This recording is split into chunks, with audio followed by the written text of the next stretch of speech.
ఆడపిల్లలపై అత్యాచారం చేయాలనే ఆలోచన వచ్చిందంటే భయపడేలాగా శిక్షలు అమలు చేసేందుకు చట్టాలు రూపొందిస్తామని హోంమంత్రి అనిత అన్నారు.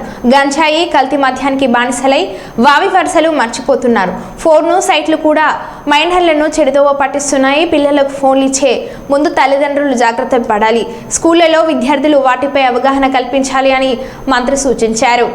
సిచ్యువేషన్స్ ఎలా ఉంటాయి ఇవి మెయిన్ ఒకసారి మనం ఆలోచించుకోవాల్సిన అవసరం కూడా ఉంది.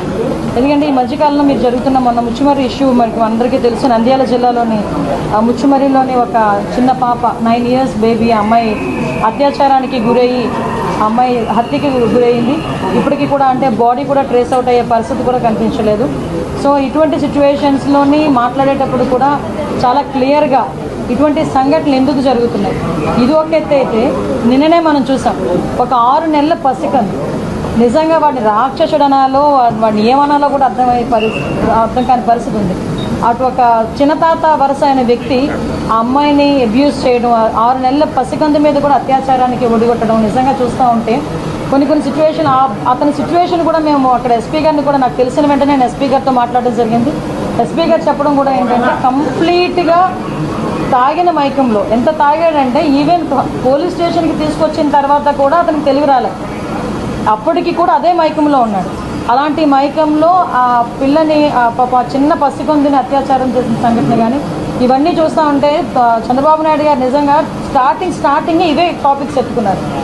మేము కూర్చున్న తర్వాత అసలు ఎందుకు ఈ పరిస్థితులు వస్తున్నాయి, ఎందుకు ఇటువంటి సిచ్యువేషన్స్ ఎందుకు మనం ఎదుర్కోవాల్సిన అవసరం వచ్చింది, ఎందుకు లిక్కర్ మీద గాంజా మీద డ్రగ్స్ మీద మనం ఎట్టి పరిస్థితులు ఉక్కుపాదం మోపాలి.